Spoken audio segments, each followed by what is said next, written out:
a gente comentou que era meio difícil você achar materiais, era difícil você achar até a questão da cultura pop em si. Não eram todas as músicas que eram disponibilizadas, principalmente também série, drama e tudo mais. Mas, assim, você acredita que naquela época, se você tivesse mais acesso, ou assim, no geral, as pessoas tivessem mais acesso a materiais em português e no Brasil, e, enfim, de forma legal.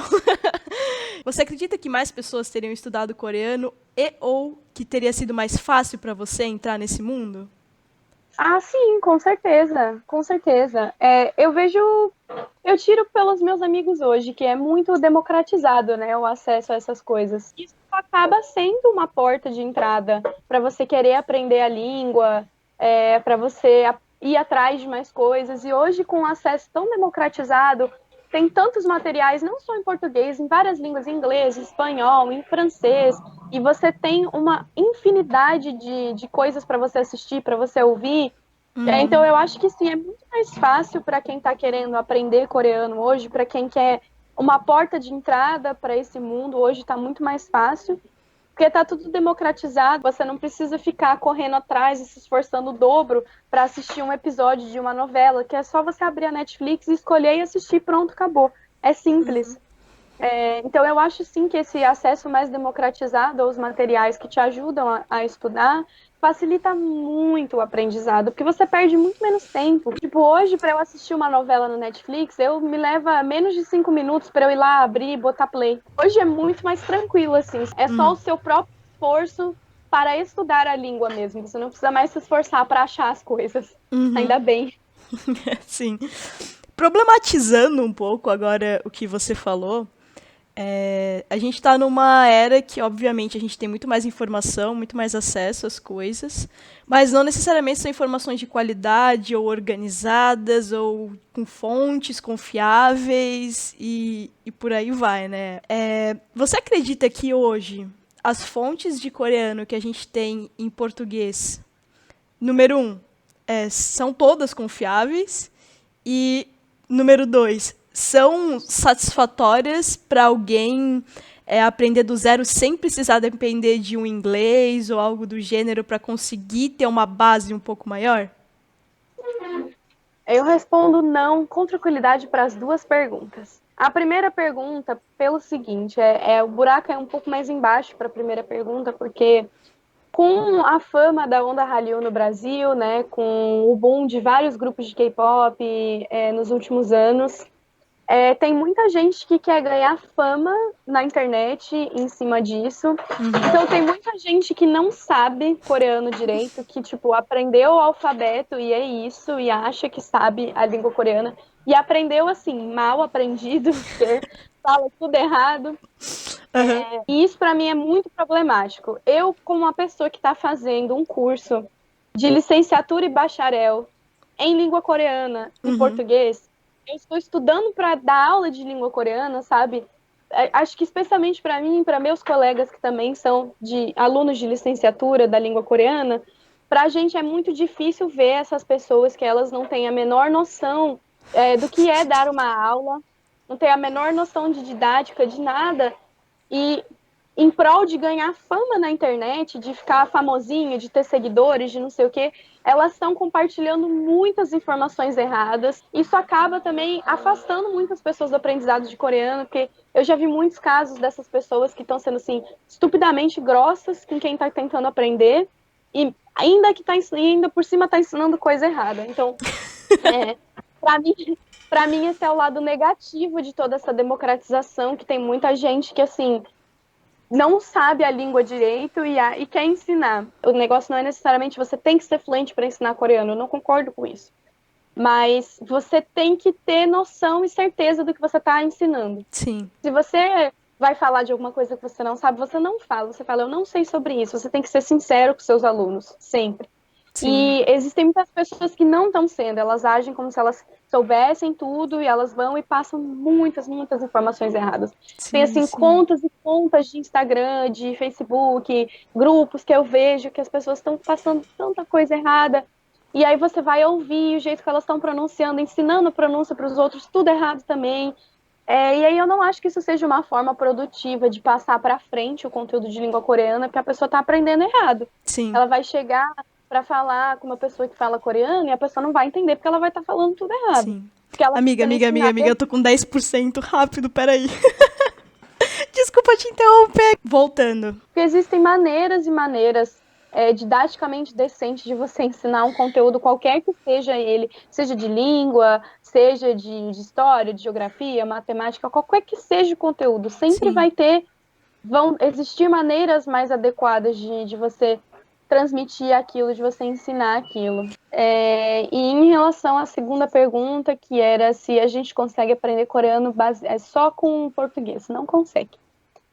Eu odeio ter que dizer isso, porque tem muitos materiais bons em português.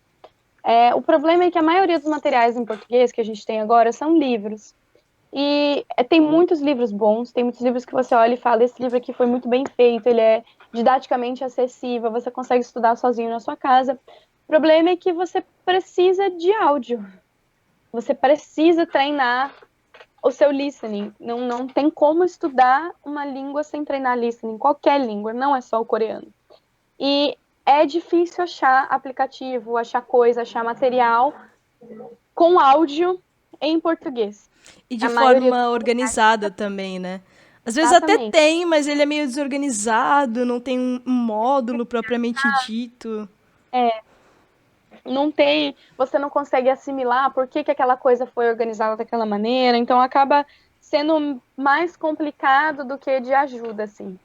Então, Uhum, infelizmente, a gente ainda tem muito que avançar na questão de materiais em português, uhum, mas eu acho também que a gente não precisa de inglês fluente para poder aprender coreano. Assim, se você tiver um inglês nível tipo B1, você consegue, uhum. mas é bom ter certa fluência, porque, por exemplo, material de dicionário.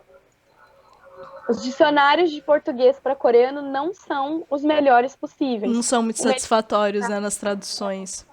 nada satisfatórios. Para mim, o melhor dicionário que tem é o dicionário online do Naver.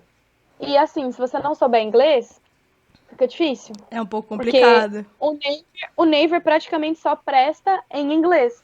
Se você digitar a palavra em português, ele vai te dar umas traduções meio esquisitas. Em inglês, ele te dá, assim, te dá o significado da palavra, te dá exemplos de uso, te dá a origem do ideograma em chinês, caso tenha. Ele te dá a explicação da palavra em coreano, te dá todos os significados possíveis daquela palavra, que já é uma coisa que não acontece em português, É, no Naver em português. aqui um disclaimer, assim, galera. Usar o Google Tradutor e pegar português para coreano, cara, não façam isso. Erro, não faça isso. Principalmente se vocês estão fazendo mais do que apenas uma palavra. Se vocês querem algum tipo de expressão, uma frase, por mais curta que ela seja, assim, as chances dele sugerir alguma coisa que ou assim, pode estar certa, mas soa estranha, ou tá assim gramaticalmente aceitável, mas não é exatamente o que você quer dizer. Enfim, e Sim. assim, e o Naver que é melhor também fica estranho em português. Então imagina o Google Tradutor. Sim.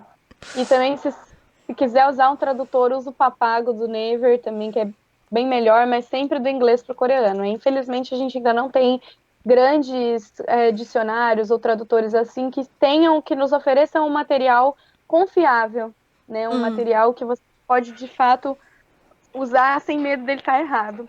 Acho que ainda estamos para trás nessa questão de listening. Em relação ao que você falou de livros bons e tudo mais, eu vou fazer aqui uma provocação de novo. Você acha que esses livros bons que estão em português são acessíveis para as pessoas comuns, no geral? Assim, eu vou numa Saraiva, ou sei lá, numa Martins Fontes, ou até na Livraria Cultura em São Paulo. Você acha que facilmente você vai achar uma tradução em português legal de alguma coisa? Não, é muito difícil de achar. Primeiro que você precisa saber os nichos, você precisa em, tipo, livrarias especializadas nisso.